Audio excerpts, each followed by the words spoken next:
a noção de jornalismo mudou de tal maneira dos anos 50 para cá e se tornou uma coisa irreconhecível, mas as pessoas ainda acreditam que existe o jornalismo. Hoje não existe mais jornalismo no sentido clássico da coisa, né? Existe somente a definição que Lenin dava da mídia como não apenas um instrumento de propaganda e agitação, mas um instrumento de organização da sociedade. Quer dizer, a mídia organiza a conduta das pessoas, não só a conduta política, mas até a conduta pessoal.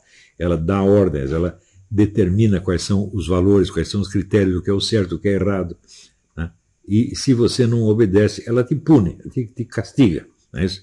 Então, isso evidentemente não tem nada a ver com o dever de informar. Isso muito menos tem algo a ver com a cultura, com a educação, né? É apenas uma manipulação grossa e cínica. Mas como o jornalismo se transformou nisso? E como é que nós reconhecemos a presença deste elemento por baixo de uma narrativa que ainda fala do dever de informar, da liberdade de imprensa, etc, etc. Ou seja, ainda para defender a atitude da mídia ainda se usa a mesma argumentação que se usava nos anos 50. Quando se fala... Hoje, liberdade de imprensa significa você impedir que as pessoas contrariem a grande mídia. Isso é a liberdade de imprensa. Então, o termo significa exatamente o oposto do que o significado nominal diz. Como é que foi isso? De onde apareceu isso? Como é que se montou? Como é que está funcionando isso? E como nós podemos formar uma nova geração de jornalistas que não esteja afetada por isso. Notem que no Brasil isso tudo começou com uma iniciativa que foi do governo militar, que foi, primeiro, obrigar os jornalistas a ser sindicalizados. Como o Partido Comunista dominava os sindicatos, sindicalizando os jornalistas, eles ficam imediatamente à mercê do Partido Comunista. Segundo, obrigando os jornalistas a terem diploma. Para ter o diploma, eles tinham que frequentar as faculdades de jornalismo que eram dominadas pelos comunistas. Quando eu digo que os sindicatos eram dominados pelos comunistas, houve um episódio que eu participei pessoalmente. Logo que eu entrei no jornalista, me chamaram no jornalismo, me convidaram para entrar numa campanha eleitoral para eleger novos candidatos, livrando o sindicato daqueles velhos pelegos que o dominavam. E nós falávamos coisas horríveis a respeito dos pelegos, né? E um dia, finalmente, houve uma reunião entre as duas chapas, né? Os pelegos e os reformadores. E eram todos do Partido Comunista, igualzinho. Estava tudo combinado nos mais mínimos detalhes. Um negócio absolutamente impressionante. Eu vi isso, eu estava lá, né? Então, não é nada de exagero dizer que o Partido Comunista dominou 100% a classe jornalística, dominou todos os sindicatos jornalistas e a classe jornalística inteira e a formação dos novos jornalistas, né? Transformando o jornalismo num instrumento leninista de organização da sociedade. A mídia tem mais força organizativa do que o governo. Isso acontece hoje dentro dos nossos olhos. E as pessoas não perceberam como isso foi acontecendo e como é absolutamente necessário desmantelar esse esquema. Então, isso levaria algum tempo, nós temos que reeducar as pessoas dentro dos princípios do que é efetivamente o jornalismo, porque o que se faz hoje não é jornalismo de maneira alguma, não tem nada a ver com jornalismo, nada, nada, nada, nada, nada. Inclusive, um traço notável que se observa é que até os anos 60 havia concorrência entre os jornais, entre as empresas jornalísticas, elas seguiam orientações diferentes, contrastavam uma com a outra, entravam em conflito. Hoje não tem mais. Houve uma reunião, não sei quando, não lembro quando exatamente, no Sindicato das Empresas Jornalísticas, onde todas elas entraram num acordo. Então, a opinião de todos os órgãos de mídia é exatamente a mesma. Quando tem alguma divergência pequenininha, assim, não faz diferença no conjunto. Como é que isso aconteceu e como é que isso determina o rumo do jornalismo hoje? Nós precisamos explicar tudo isso aí. Isso aí não é um curso que nós possamos fazer do dia para a noite. Então, durante um tempo, nós vamos concentrar o nosso curso nesses dois temas. Primeiro, a questão do cinema, que, de fato, é o mais fácil, nós já estamos mais ou menos preparados para isso, e logo em seguida, o jornalismo. Não sei quando isso vai começar, voltarei a avisar vocês depois, tá certo? Mas, uma coisa que há em comum entre esses dois cursos é a questão da narrativa. É isso.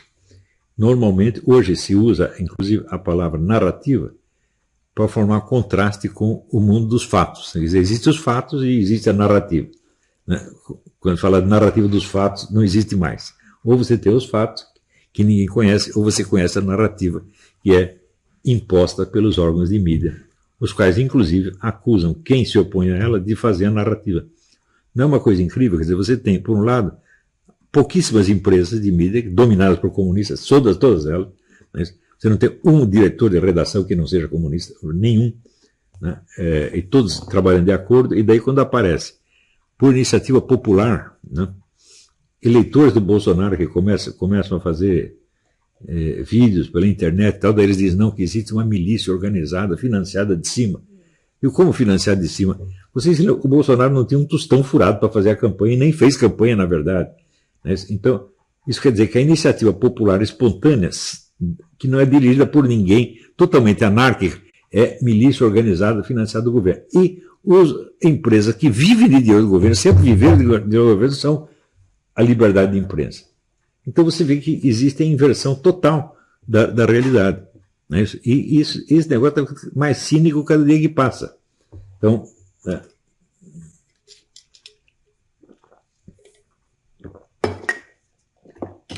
hoje mesmo estava vendo aqui caso que noticiaram que o Alan dos Santos estava pregando golpe militar. Porque logo depois que invadiram a casa dele, ele, falando com um coronel por telefone, disse, não, esse negócio aqui já passou do limite, talvez só uma intervenção militar. Ora, se invadisse a minha casa, eu não ia, como é que se diz, numa explosão de indignação, falar apelar para as Forças Armadas. Claro, qualquer um teria essa reação.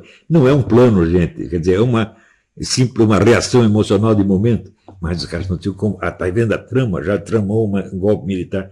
Quer dizer, a imaginação mais porca e mais pueril e ao mesmo tempo mais venenosa virou o único critério de jornalismo, entre aspas, no país. É todo dia, você não pode ler um jornal, você não pode ver um noticiário de televisão, que a coisa não seja assim. Pois outro dia não teve um negócio que transferiram o meu genro aqui, que é diplomata, transferiram ele aqui para Washington, diz, não, eu que tramei com o governo a transferência. Então, pô, eu fiquei sabendo pela mídia, eu não estou sabendo de nada. Claro que fiquei contente, vai ver ele, vai ver minha filha, né? Que eu estou com saudade, faz tempo que eu não vejo. Né? E para mim é muito bom, mas eu não tramei coisíssima nenhuma. E vocês imaginam se depois das coisas que eu tenho escrito do Bolsonaro, se ele está muito contente comigo. Né? Então, quer dizer, eu não falei nada contra ele, só fiz crítica inteiramente justa e falei para o bem dele, para ele acordar enquanto é tempo, porque se continuar assim, ele vai se ferrar. Tá certo? Ele realmente não pode, né, trair aqueles que o apoiaram e apoiar aqueles que o boicotaram desde o início. Você vai dizer que militares elegeram o Bolsonaro? Quantos votos de militares tem? Que é isso? Não elegeria um vereador, meu Deus do céu. Né? E outra coisa, qual militar que fez propaganda para Bolsonaro? Nenhum. Né? E aquele que subiu na vida junto com ele quer fazer o contrário do que ele quer. Inclusive, eu acho que o Mourão não bate bem os pinos, porque no dia ele fala, o Brasil tem que casar com a China. No dia seguinte ele fala, existe o risco da cobiça estrangeira na Amazônia. Fala, oh meu Deus do céu, o que você quer? É para casar com a China, para dar para a China ou é para negar para a China? Então, mas assim, eu acho que ele fala só para dar boa impressão para os caras que ele deseja agradar. Entendeu? Ele realmente não pensa nenhuma coisa nem outra, então não pensa nada. Não acho que seja um homem inteligente, também não acho que seja necessariamente um sujeito mau.